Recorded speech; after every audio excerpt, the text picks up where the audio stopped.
नमस्कार, दिल्ली स्पेशल देख रहे हैं आप। मैं हूं आपके साथ साहिल दुलिया। तो शुरुआत करते हैं। देश भर में मकर संक्रांति का पर्व बड़े ही धूमधाम से मनाया जा रहा है।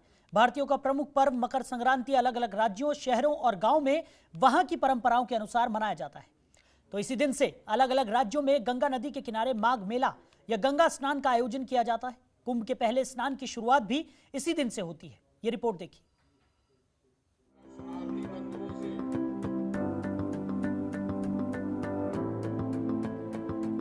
मकर संक्रांति के मौके पर लोग देश भर में आस्था और भक्ति में डूबे नजर आ रहे हैं। सूर्य का मकर राशि में प्रवेश मकर संक्रांति के रूप में जाना जाता है। उत्तर प्रदेश में ये पर्व मकर संक्रांति के नाम से और गुजरात में उत्तरायण के नाम से जाना जाता है। मकर संक्रांति को पंजाब में लोहड़ी पर्व, उत्तराखंड में उत्तरायणी, गुजरात में उत्तरायण, केरल में पोंगल, गढ़वाल में खिचड़ी संक्रांति के नाम से मनाया जाता है। मकर संक्रांति के शुभ समय पर हरिद्वार, काशी तीर्थों पर स्नान का विशेष महत्व माना गया है। इस दिन सूर्यदेव की पूजा उपासना भी की जाती है। शास्त्रीय सिद्धांत अनुसार सूर्य पूजा करते समय श्वेतार्क और रक्त रंग के पुष्पों का विशेष महत्व है। इस दिन सूर्य की पूजा करने के साथ साथ सूर्य को अर्घ्य भी देना चाहिए। मकर संक्रांति के दिन दान करने का महत्व अन्य दिनों की तुलना में बढ़ जाता है। इस दिन व्यक्ति को यथासंभव किसी गरीब को अन्नदान, तिल व गुड़ का दान करना चाहिए। तिल या फिर तिल से बने लड्डू या फिर तिल के अन्य खाद्य पदार्थ भी दान करना शुभ रहता है। धर्मशास्त्रों के अनुसार कोई भी धर्म कार्य तभी फल देता है जब वो पूर्ण आस्था व विश्वास के साथ किया जाता है। कहा जाता है जितना सहजता से दान कर सकते हैं उतना दान अवश्य करना चाहिए। मकर संक्रांति के साथ अनेक पौराणिक तथ्य जुड़े हुए हैं, जिसमें से कुछ के अनुसार भगवान आशुतोष ने इस दिन भगवान विष्णु जी को आत्मज्ञान का दान दिया था। इसके अतिरिक्त देवताओं के दिनों की गणना इस दिन से ही प्रारंभ होती है। सूर्य जब दक्षिणायन में रहते हैं तो उस अवधि को देवताओं की रात्रि व उत्तरायण के 6 माह को दिन कहा जाता है। महाभारत की कथा के अनुसार भीष्म पितामह ने अपनी देह त्यागने के लिए मकर संक्रांति का दिन ही चुना था। कहा जाता है कि आज ही के दिन गंगा जी भागीरथ के पीछे पीछे चलकर कपिल मुनि के आश्रम से होकर सागर में जा मिली थी। इसीलिए आज के दिन गंगा स्नान व तीर्थ स्थलों पर स्नान दान का विशेष महत्व माना गया है। मकर संक्रांति के दिन से मौसम में बदलाव आना शुरू होता है। यही कारण है कि रातें छोटी और दिन बड़े होने लगते हैं। सूर्य के उत्तरी गोलार्ध की ओर से जाने के कारण ग्रीष्म ऋतु का प्रारंभ होता है। सूर्य के प्रकाश में गर्मी और तपन बढ़ने लगती है। फलस्वरूप प्राणियों में चेतना और कार्यशक्ति का विकास होता है। मकर संक्रांति के दिन देव भी धरती पर अवतरित होते हैं। आत्मा को मोक्ष प्राप्त होता है। अंधकार का नाश और प्रकाश का आगमन होता है। इस दिन पुण्य दान, जप और धार्मिक अनुष्ठानों का अनन्य महत्व है। इस दिन गंगा स्नान व सूर्य उपासना पश्चात गुड़, चावल और तिल का दान श्रेष्ठ माना गया है। मकर संक्रांति के दिन खाई जाने वाली वस्तुओं में जी भर कर तिलों का प्रयोग किया जाता है। तिल से बने व्यंजनों की खुशबू मकर संक्रांति के दिन हर घर में आती महसूस की जा सकती है। इस दिन तिल का सेवन और साथ ही दान करना शुभ होता है। तिल का उपटन, तिल का तेल का प्रयोग, तिल मिश्रित जल से स्नान, तिल मिश्रित जल का पान, तिल हवन, तिल की वस्तुओं का सेवन व दान करना व्यक्ति के पापों में कमी करता है। ब्यूरो रिपोर्ट, जनतंत्र टीवी।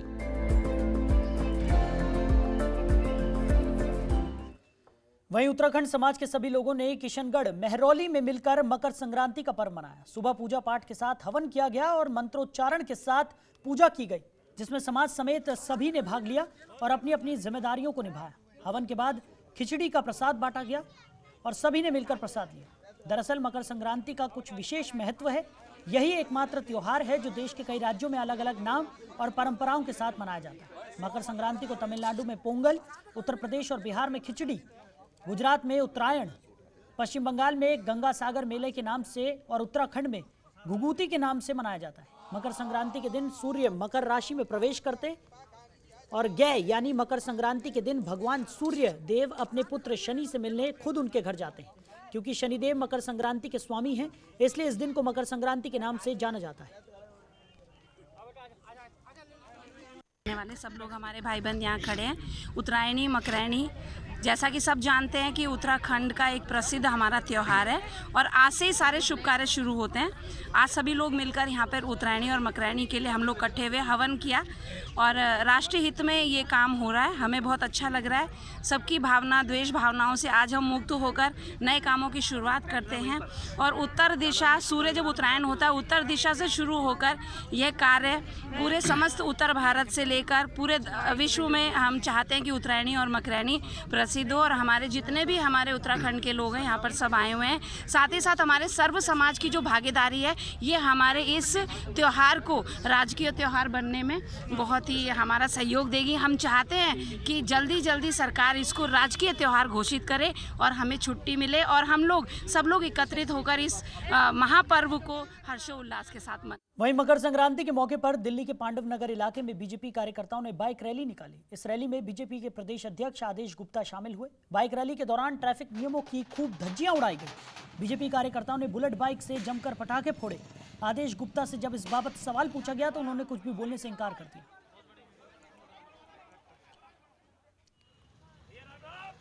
आज सबको मकर संक्रांति की, खिचड़ी की, उत्तरायणी मकरैनी की शुभकामनाएं। और आज पूरी दिल्ली के अंदर मकर संक्रांति का उत्सव देश के अंदर मनाया जा रहा है। आज भारतीय जनता पार्टी के कार्यकर्ताओं ने भी दिल्ली में बहुत जगह मकर संक्रांति का उत्सव मनाया और यहाँ लक्ष्मी नगर, पांडव नगर में भी हमारे महामंत्री दिनेश प्रताप सिंह जी और पार्टी के कार्यकर्ताओं के द्वारा यहाँ मकर संक्रांति का उत्सव मनाया जा रहा है। मैं मकर संक्रांति का उत्सव जो सूर्य के दक्षिणायन से उत्तरायण की ओर आने पर पूरे देश में मनाया जाता है, ये त्यौहार आशा विश्वास का त्यौहार है, अंधेरे से उजाले की ओर जाने का त्यौहार है। वहीं दिल्ली के सफदरजंग अस्पताल में आग लगने से हड़कंप मच गया। दोपहर करीब 1:30 बजे अस्पताल की चौथी मंजिल पर आग लगी। आग लगते ही अस्पताल परिसर में अफरा तफरी मच गई। आग लगने का कारण शॉर्ट सर्किट बताया जा रहा है। इस घटना में किसी के घायल होने की खबर नहीं है। जानकारी के मुताबिक यह आग अस्पताल में चौथे फ्लोर पर मौजूद नर्सिंग रूम में लगी थी।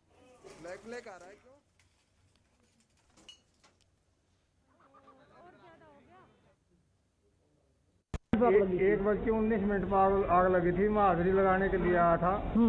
मैंने हाजिरी लगा करके मेरे को दूसरे सुपरवाइजर बोला साहब 4 नंबर फ्लोर पर आग लगी है। मैं फटाफट वहाँ से भाग आया। मेरे को वहाँ ऊपर एक बंदा मिला था जो सिलेंडर से आग बुझा रहे थे। उसके बाद में हमने पानी की पाइप की लाइन बिछाई और फिर आग को हमने काबू पाया। फिर और भी ज़्यादा आग भयानक फैल सकती थी क्योंकि ऊपर पूरा लकड़ी का वो फर्नीचर भी था। दूसरे रूमों में भी सोफे लगे हुए थे और डॉक्यूमेंट भी थे, तो और काफ़ी ज़्यादा नुकसान हो सकता। तो कूड़े कचरे से जनता तंग, आप और बीजेपी में छिड़ी जुबानी जंग। दरअसल विकासपुरी की यही सच्चाई है। विकासपुरी की वर्मा रोड पर कूड़े का ढेर लगा रहता है। रोड से निकलने वालों को तकलीफों का सामना करना पड़ता है, लेकिन जनप्रतिनिधि अपनी जिम्मेदारियों से पल्ला झाड़ रहे हैं और एक दूसरे पर दोषारोपण कर रहे हैं। ये रिपोर्ट देखिए।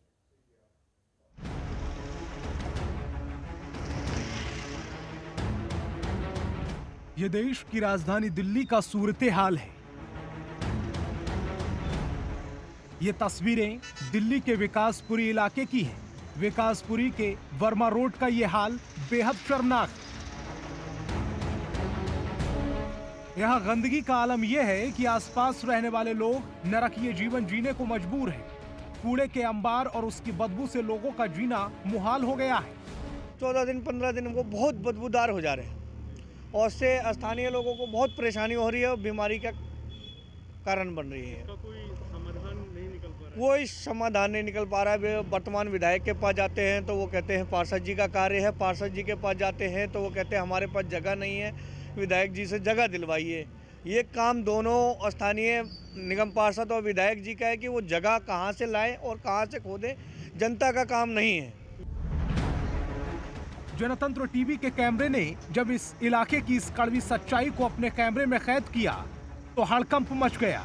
आनन फानन में कूड़ा उठाने की कवायदें शुरू हो गईं, लेकिन क्या करें, इस सच्चाई से किसी भी कीमत पर मुंह नहीं मोड़ा जा सकता।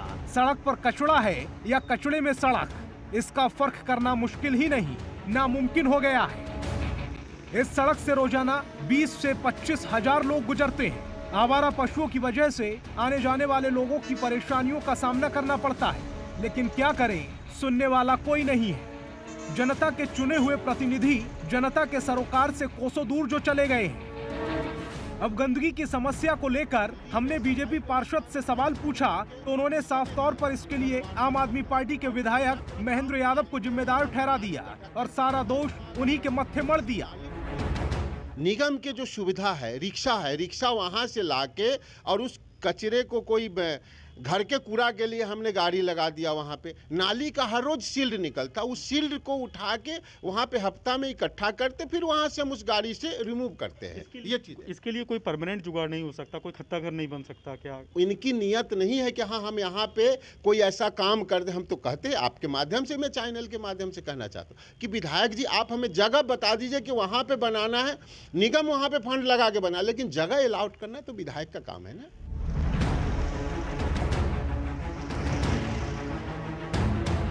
पार्षद ने विधायक को जिम्मेदार ठहराया तो हमने सीधे जाकर विधायक जी से ही गंदगी को लेकर सवाल पूछ लिया। समस्या के समाधान पर आश्वासन देने के बजाय विधायक जी उल्टे राजनीति का पाठ पढ़ाने लगे। तो सब निगम पार्षद की नाकामी है।